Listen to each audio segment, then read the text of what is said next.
Welcome back to the Deep Dive. Today, we are stepping into a world that smells faintly of bergamot, expensive cashmere, and, honestly, a whole lot of controversy. And maybe a little bit of burning wax, depending on which product we're talking about. Definitely burning wax. We are talking about a figure who exists at this really strange intersection. I can't think of another one quite like it. It's unique. Yeah, on one corner, you've got true Hollywood royalty. We're talking Academy Award-winning, red carpet dominance, that kind of old-school fame. Right. And then, on the other corner, you have this controversial wellness guru who has basically built an entire empire on, it feels like, making people angry. It's a fascinating pivot. And it's a pivot that a lot of celebrities try to make, but very, very few actually survive, let alone thrive the way she has. And we are, of course, talking about Gwyneth Paltrow. The one and only. And look, the central paradox we are trying to crack today isn't just, isn't she weird? It's really a business question. How do you go from being the weeping muse in Shakespeare in Love, wearing that absolutely iconic pink Ralph Lauren dress, to becoming the CEO of a company valued at over $250 million? That sells everything from, luxury fashion to a candle that is explicitly, and I mean explicitly named, "This smells like my vagina." It is quite a journey, and I think to really understand it, we have to move past the headlines, right? We all see the tabloids, we hear the jokes on late-night TV. Yeah, sure. But our mission today is to really look at the mechanics of the Goop phenomenon, because if you just dismiss her as, crazy or out of touch, you miss the fact that she is running an incredibly sophisticated operation. Right. That's the thing. It's so easy to laugh at the jade eggs, and believe me, we are going to get to the jade eggs. But there is a very clear strategy here. There is, a very deliberate one. And for this, we're going to be pulling from extensive biographical records, corporate history, legal filings, especially regarding some of those health claims, and, of course, the details of their product lines. We really need to explore how controversy can be monetized, the incredibly blurry lines between wellness and what experts call snake oil, and, honestly, how celebrity branding has fundamentally changed in the last 20 years. So let's get into it. Let's unpack this. We have to start at the very beginning, the foundation. Because Gwyneth isn't just some random actress who got lucky in a coffee shop. She is what people always call Hollywood royalty. But I feel like that term gets thrown around a lot. How royal are we actually talking here? We are talking about the absolute aristocracy of the industry. I mean, she was born in Los Angeles in 1972, and she didn't just grow up near the industry, she grew up in it. Right. Her father was Bruce Paltrow, who is a massive producer and director. He created the show St. Elsewhere. A huge show. Huge. And her mother is Blythe Danner, who is a Tony Award-winning actress. I mean, she's basically acting nobility in her own right. And it doesn't even stop there, right? I was looking at the family tree in our research, and it's just hit after hit. It's like a who's who of the 20th century. It really is. I mean, her godfather is Steven Spielberg. Come on. You really don't get much more connected than that. She's also a second cousin to the former Congresswoman Gabby Giffords. I had no idea. And through marriage, she's connected to the founder of WeWork, Adam Neumann. It's this very tight, very insulated circle of influence and power. It really is a small world at the top. But there's a detail in her early life that I found really charming, and it's something I absolutely did not know. She isn't just this, American princess. She has this whole other life and connection to Spain. That's right. And this is really important because it speaks to her upbringing. She was raised to be worldly. Okay. She spent time as an exchange student in a town called Talavera de la Reina in Spain when she was 15. She actually calls herself an adopted daughter of the town. Yeah, she became fluent in Spanish, and because her family traveled to the south of France so much, she's also conversant in French. So she's worldly, she's deeply connected, she speaks multiple languages, and then she enters the acting scene. And the 90s, I mean, she didn't just participate in the 90s, she kind of owned the 90s. She absolutely did. Her debut was in a TV film directed by her father, which, of course it was. Naturally. But she very quickly proved she wasn't just a nepotism hire. And I think we need to pause on that word nepotism for a second. In the 70s and 80s, it wasn't just about getting the job. It was about understanding the language of the set. She knew how to hit a mark, how to find her light, how to speak to a director.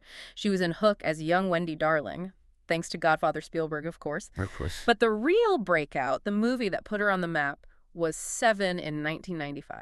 Right, playing Brad Pitt's wife, which, let's be honest, also put her squarely in the tabloids because they were Hollywood's It's couple. Exactly. And then Emma in 1996, which was huge because it proved she could actually carry a film on her own. She nailed the accent, she nailed the posture. But 1998, that was the year. That was the absolute pivot point. That was the year of Shakespeare in Love. She had 5 high-profile releases that year. Yeah. Sliding Doors, A Perfect Murder, but yeah, Shakespeare in Love was the juggernaut. She plays Viola de Lesseps. And the reviews were glowing. The New York Times called her performance breathtaking. They said she was utterly plausible as the playwright's guiding light. And she wins the Oscar for Best Actress. She's only 26 years old. Yeah. She's wearing that pink dress that literally brought the color pink back into fashion. She is, for all intents and purposes, on top of the world. Mm-hmm. But here's where it gets really, really interesting for our story.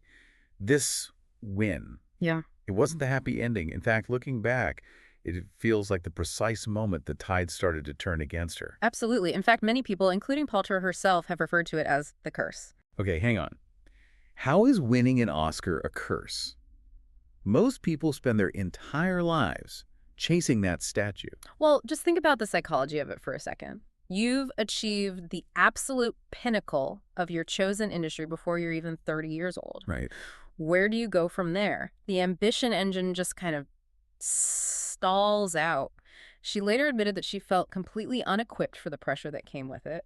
And that, she says, led to a series of bad film choices. We're talking about movies like View from the Top, right? The flight attendant comedy. View from the Top, Shallow Hal. Films that, let's be honest, just didn't have the prestige or the weight of Shakespeare in Love. No. But more importantly, the public perception shifted. Like during that acceptance speech, she was so emotional, crying on stage, thanking her whole family. And for whatever reason, the public really turned on her in that moment. Why, though? People cry all the time. I think they saw it as insincere or maybe just too much privilege on display at once. It's the tall poppy syndrome, isn't it? Yeah. She was rich, white, blonde, beautiful, successful, dating all the famous men. Exactly. And now she's crying on stage about how blessed she is. I can see how that would rub people the wrong way. Precisely. It was the moment she went from being America's sweetheart to being that annoying girl in the public imagination. And that feeling of disorientation of what now seems to have really lingered. She took a hiatus to raise her kids, Apple and Moses, but when she came back, the passion for acting had clearly shifted. She wasn't chasing the Oscar anymore. Not at all. Which brings us to Pepper Potts. The Marvel Cinematic Universe. She was cast in Iron Man in 2008. Yep. And she's been incredibly open about why she took that role. It wasn't for the art. It wasn't for the challenge. Yeah. She wanted to stay home with her kids. She didn't want the pressure of carrying a film anymore. She wanted a role where she could pop in, be witty against Robert Downey Jr., and then go home. It was a very strategic retreat from the spotlight of being a leading lady. And this is the crucial insight for our deep dive today. By 2019, Paltrow actually claimed that she had only been masquerading as an actor before founding Goop. Wow. Masquerading. That is a heavy word. It's a huge word. It signals that her true passion, her real drive, had moved away from performance long before the public even realized it. She was looking for control. Right. Acting is passive. You wait for a script. You wait for a director to choose you. Exactly. But business is active. You're in charge. So let's talk about that active move. It starts, of all places, in her kitchen in London. Let's talk about the birth of Goop. It's 2008, the exact same year that Iron Man comes out, which is telling. She launches a weekly email newsletter. Just a newsletter. Yeah. But I want to stop here because starting a newsletter sounds so quaint now. A lot of celebrities start blogs and lifestyle brands. Why did this one scale into a $250 million company when, say, Blake Lively's Preserve or others just fizzled out? That is the multi-million-dollar question, isn't it? And the key differentiator was the pivot to what we now call contextual commerce, which we'll get to. But first, it was about patience. She played the long game. Most celebrities launched lifestyle brands, which were basically just digital catalogs, right? Here's a photo of me, now go buy this dress. Paltrow, for 4 years, from 2008 all the way to 2012, she didn't sell a single thing. 4 years. That's an eternity in startup time. It's forever. She spent 4 years just building trust and, crucially, gathering data. Yeah. She wasn't just writing about avoiding white foods. She was training her audience to open an email from her every single week. She was building an incredibly high open rate. Ah, So the metrics were there from the start. Absolutely. So by the time she finally introduced e-commerce in 2012, she wasn't cold selling to strangers. She was recommending products to a loyal congregation that she had cultivated for years. It's the difference between a random billboard and a recommendation from a friend you trust. She established herself as the arbiter of taste first. Correct. The slogan was, "Nourish the inner aspect." It was very new age from the get-go. Police your thoughts, eliminate white foods. It established her as a guru, not just a pitchman. Police your thoughts. Yeah. That's intense. But let's pause on the name for a second. Goop. I've always wondered, is it just a sound? Is it supposed to be like slime? Why Goop? It is a classic piece of branding mythology. It's partly her initials, GP, Gwyneth Paltrow. Okay, that makes sense. But she's on record saying she was told by a branding expert that all the successful internet companies at the time, Google, Yahoo, Facebook, have double O's in their names. The double O theory. I love it. The double O theory. It sounds so silly, but there's a certain logic to it. The ooh sound is playful, it's memorable, and she liked that the word goop meant nothing. She said she wanted a word that means nothing and could mean anything. It was a blank slate for her to build on. Which is funny because goop definitely has a meaning in English, and it's usually something sticky and kind of gross. True, but she reclaimed it. And the business evolution was rapid when she turned on that sales tap. It went from a simple newsletter to a full-blown e-commerce site by 2012.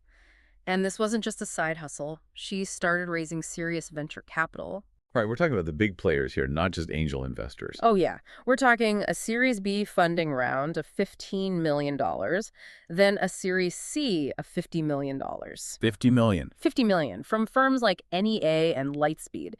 These are the people who invest in tech unicorns, not celebrity candle shops. So why did they invest? Why put that kind of serious tech money into what looks like a lifestyle brand?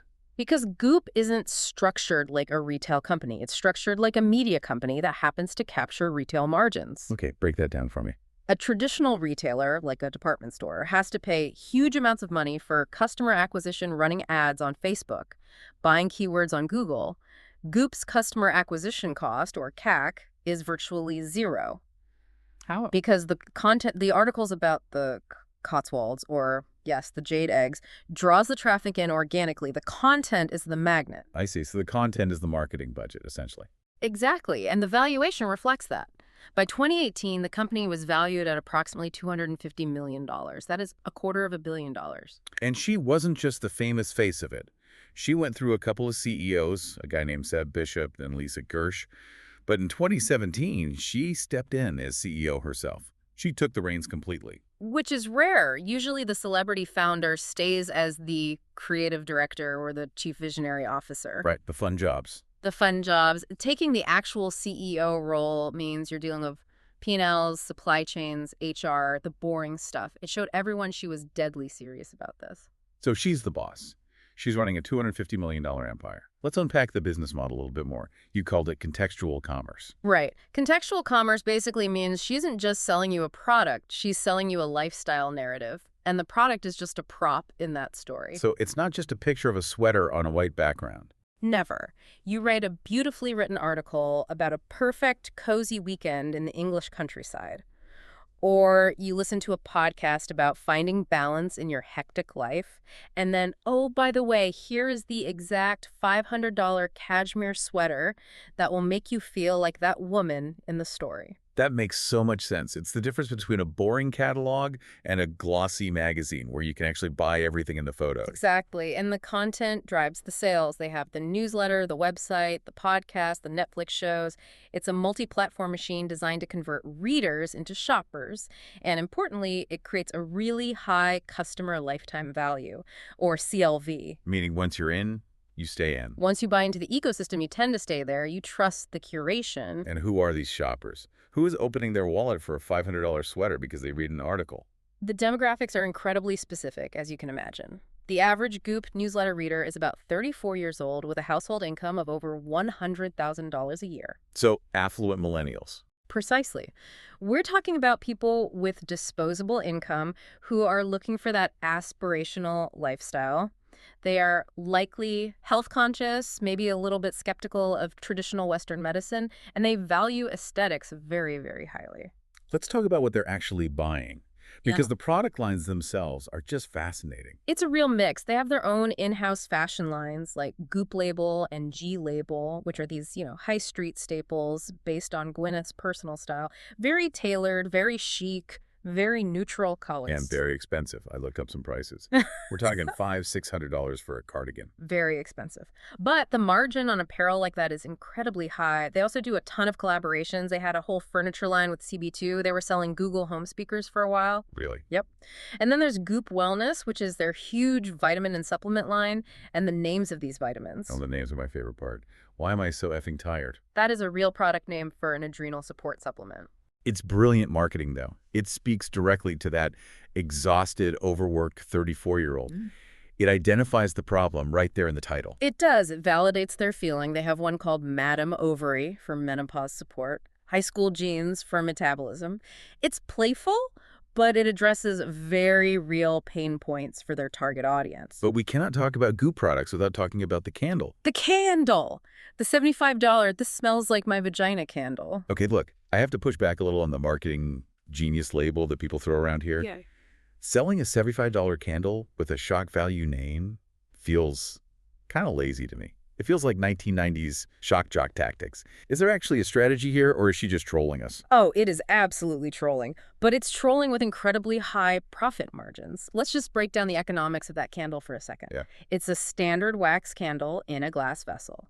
The cost of goods sold, so the wax, the glass, the wick, the box it comes in, is likely somewhere around $6 to $10 max. And she retails it for $75. Right. So she's operating at a massive, massive gross margin. But the name serves a really clever dual purpose. First, it acts as a filter. A filter. Yeah. If you are offended by the word vagina on a candle, you are not the Goop demographic. You are not the modern, sexually liberated, affluent woman she is targeting. It self-selects her tribe. So it actively repels the people she doesn't want, and in doing so, bonds the people she does want even closer to the brand. Exactly. It creates an in-group. Buying that candle is a signal. It says, I get the joke. I'm cool. I am part of the club. It turns a commodity, a literal lump of wax, into an identity marker. Yeah. And that is why it sold out almost immediately. It wasn't about the scent at all. It was about the badge of honor. It was the badge of honor. And of course, the resale market went crazy. People were selling them on eBay for $250. Which just fueled the hype cycle all over again. Yep. But it also had its issues, right? There was a lawsuit in 2021 where a customer claimed one of the candles literally exploded after burning for about 3 hours. That's right. Goop had to update the disclaimer on the website to instruct users not to burn it for more than 2 hours at a time. A literal explosion to match the cultural explosion.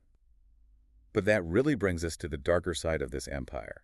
Because for every funny, provocative candle, there is a health claim that makes actual doctors scream into their pillows. And this is the real engine of the Goop phenomenon, the controversy. You're calling it a strategy. It is absolutely a strategy. Think about it. When Goop posts something that's ridiculous or scientifically dubious, what happens? Everyone mocks it. The media writes about it. Doctors on Twitter go crazy. I tweet about it. And that creates what Paltrow herself calls cultural firestorms. She has explicitly said in interviews that she can monetize those eyeballs.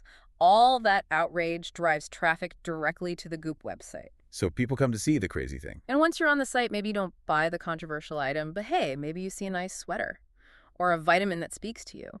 The outrage isn't a bug. It's a feature. It is the marketing plan. It is the marketing plan. And the content really shifted around 2014. It moved from just being ludicrous, like, recommending a $200 smoothie, to being potentially dangerous. Okay, let's get into the case studies. The most famous one, the one that everyone knows, has to be the jade egg. The jade egg. This was a $66 egg-shaped stone made of jade that was sold on Goop. The claim was that women should insert it vaginally for, and I quote, weightlifting. Vaginal weightlifting. Yeah. I still don't know what that means. They claimed it would increase sexual energy, balance your hormones, and improve bladder control. They even tried to give it legitimacy by calling it an ancient modality. And what did the medical community have to say about this? Oh, they had thoughts.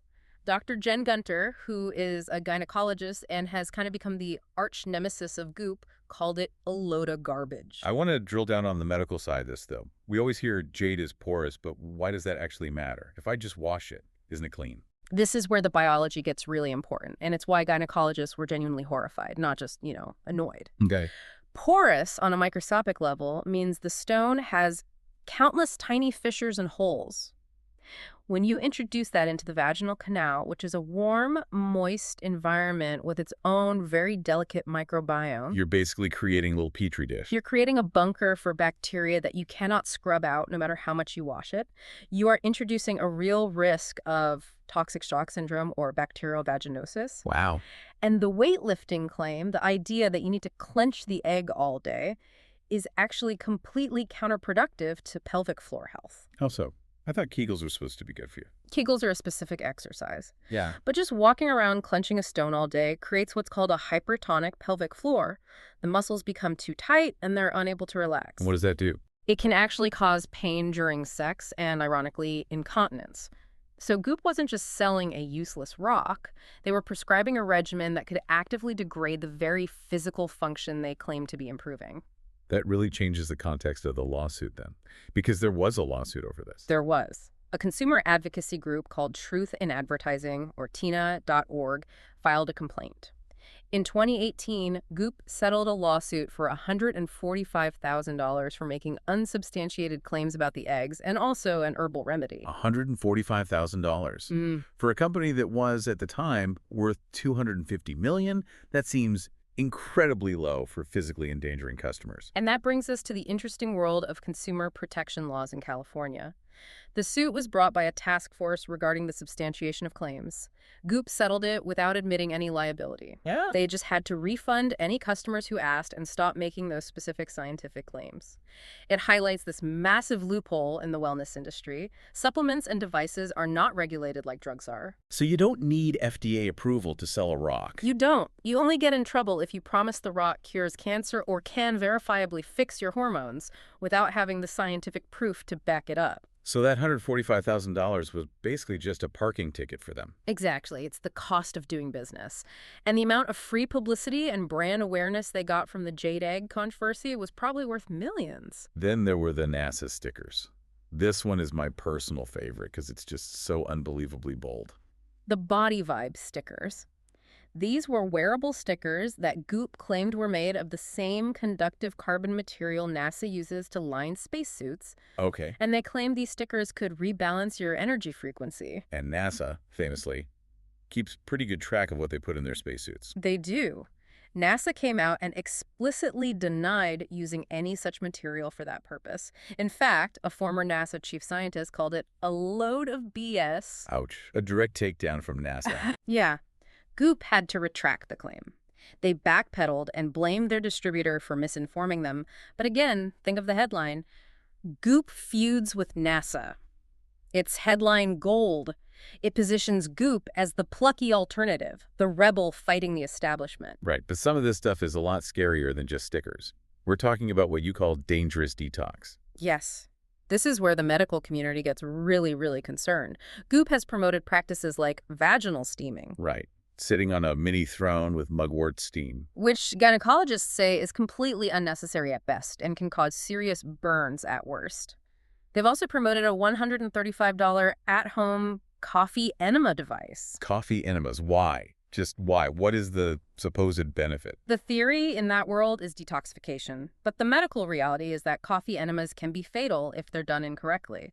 They can cause a severe electrolyte imbalance, sepsis from bacteria, or even a bowel perforation. And yet they sell the device on their websites. And they've given a huge platform to people like the medical medium, a man named Anthony William. Okay, who is he? Is he a doctor? A researcher? No, he is a man who claims to receive all of his health advice from a spirit. A spirit. Not a scientist, a spirit. He gives very specific advice on how to treat things like Lyme disease, anxiety, autoimmune disorders, all based on what this voice tells him. And Goop publishes this. They do. They'll usually slap a disclaimer on it saying it's for informational purposes only or for your enjoyment.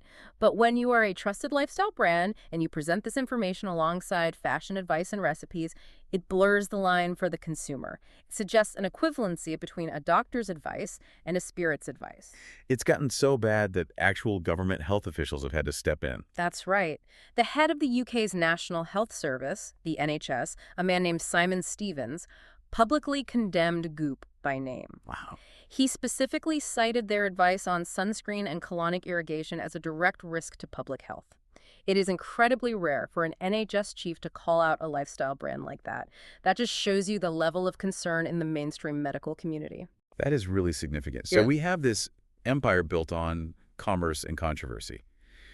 But Goop and Gwyneth have also had this massive impact on the culture in other ways. And I really want to talk about how she completely changed the way we talk about divorce. Yeah, yes. Conscious uncoupling. In 2014, she separates from the Coldplay frontman Chris Martin, and instead of issuing a statement saying we're getting a divorce, they announce that they are consciously uncoupling. And I remember the mockery. It was relentless. It just sounded so pretentious, so goopy. It did. It sounded like they were just too rich and too special to get divorced like normal people. But what did it actually mean? Where did that term come from? It was a term coined by their doctor and therapist, a man named Habib Sadeghi. And the idea behind it is to reframe divorce. It's about understanding that irritation in a marriage is often a signal to heal your own internal issues, not just to blame your partner. It's about separating without making the other person the bad guy. So it's about preserving the family unit, even as the romantic relationship ends. Exactly. And honestly, looking back on it now, it kind of worked, didn't it? It really did. They remain incredibly close friends. They co-parent effectively. They go on vacation together with their new partners. And the culture has shifted. It has. Initially, everyone mocked it, but now the idea of conscious uncoupling is seen as a fairly civilized, mature goal for separation. She took all the heat for the weird term, but she normalized the idea of a good divorce. She was ahead of the curve, just like she was with the pink dress. But speaking of courts and legal battles, we have to talk about the ski crash trial of 2023. This was a cultural phenomenon in itself. It was the moment Gwyneth turned a Utah courtroom into her own personal runway. Okay, so the facts of the case. A retired optometrist named Terry Sanderson sues her for $300,000, claiming she crashed into him at a ski resort in Deer Valley back in 2016 and caused him a serious brain injury. And she countersues him. For $1. That $1 is such a power move. It echoes what Taylor Swift did in her own lawsuit. It says, I don't need your money. I don't want your money. I want the principle. I want the truth. It frames her not as a greedy celebrity, but as a principled victim fighting back. And the trial, it was televised, and it became this strange, compelling reality show. But what really captured people's imagination wasn't the testimony. It was the fashion. Court core. Court core. Let's analyze this, because it was fascinating. She showed up every single day looking wealthy, but in this very understated, calm way. It was all creamy knits, expensive-looking boots, those big glasses, her little notebook. Why did she dress like that? Yeah. Usually lawyers tell you to dress down, right? To look relatable to the jury. Exactly. That's the conventional wisdom, look humble. Gwyneth went the complete opposite way. She leaned into the rich mom aesthetic, and it was a masterclass in visual branding. How so? She was communicating non-verbally. She was saying, I am wealthy, I am successful, I am consistent and in control. If she had dressed down in, like, a cheap suit, it would have looked fake and performative. By dressing up, but in that very specific, quiet luxury way, she projected competence and innocence. She looked like the only adult in the room. And the jury bought it. They found Sanderson 100% at fault. They did. And then we get the moment that absolutely broke the internet. She wins the case. She's walking out of the courtroom. She stops by Terry Sanderson, the man who just sued her for $300,000, leans in and whispers something to him. I wish you well. I wish you well. It is so ice cold. It is polite on the surface, but it is devastatingly dismissive. It's the ultimate Southern Belle blessing. Actually. It's the equivalent of bless your heart. It asserts total and complete dominance. It does. It says, I am so far above this ridiculousness, I can actually afford to be kind to you in my victory. And some analysts argued that the trial actually rehabilitated her public image. Yeah, it made her seem tough, competent, and completely unflappable. It replaced the image of the wacky candle lady with the tough, serious businesswoman. It definitely proves she knows how to handle a camera. Yeah. Which brings us to Netflix.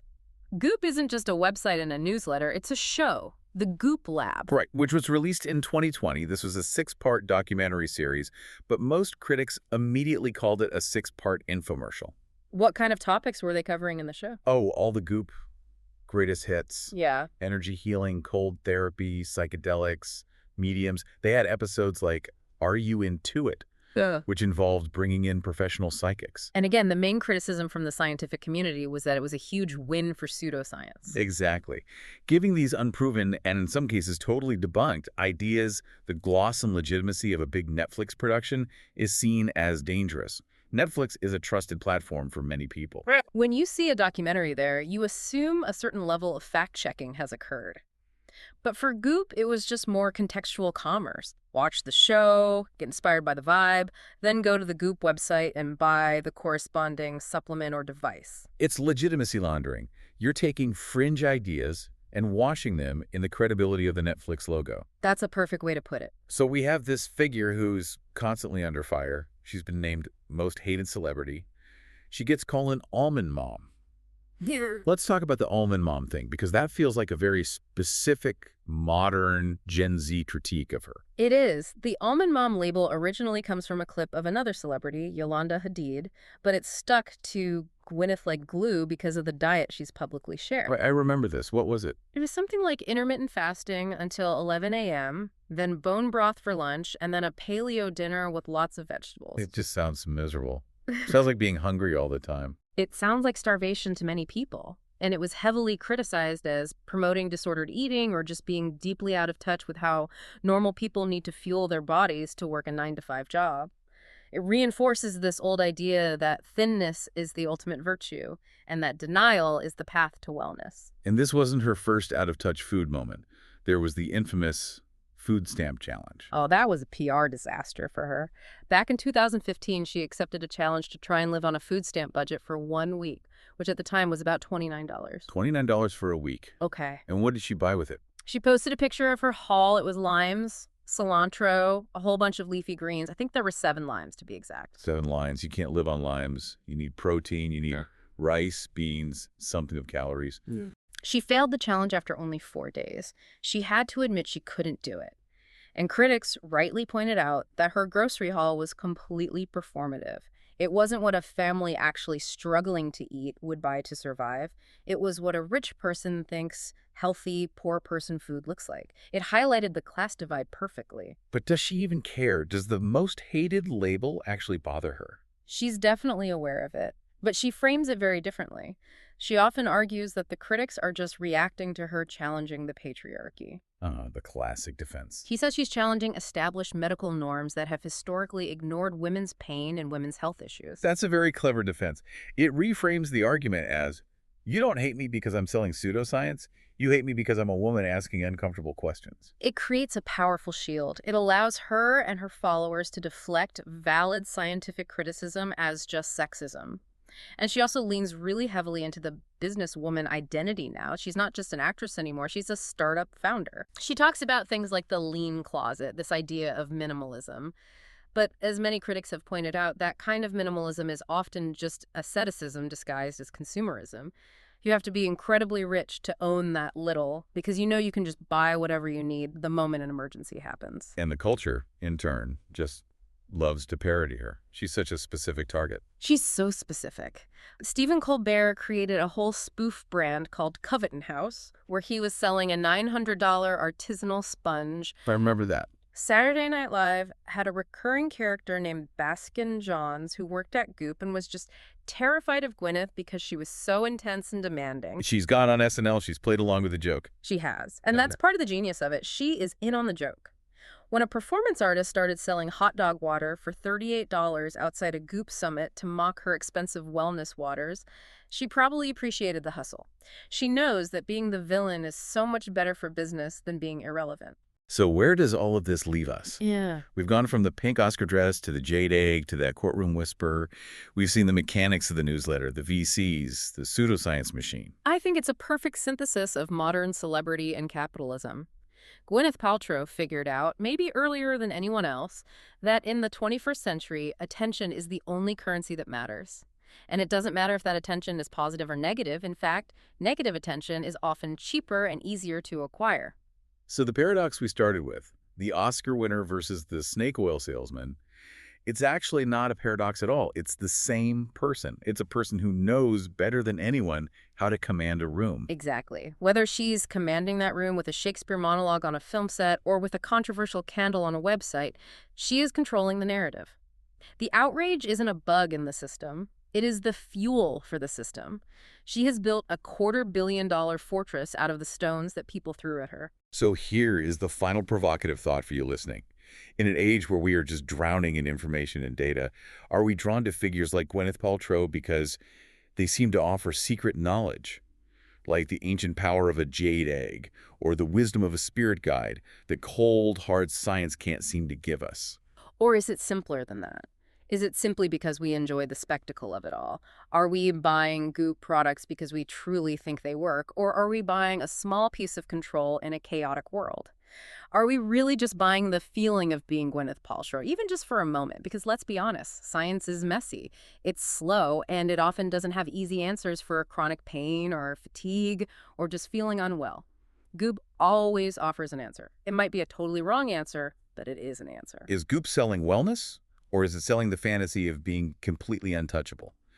That is something to meditate on, maybe while burning a very specific and very expensive candle. Just, don't burn it for more than 2 hours. Deal. Thanks for diving into this. We'll see you next time.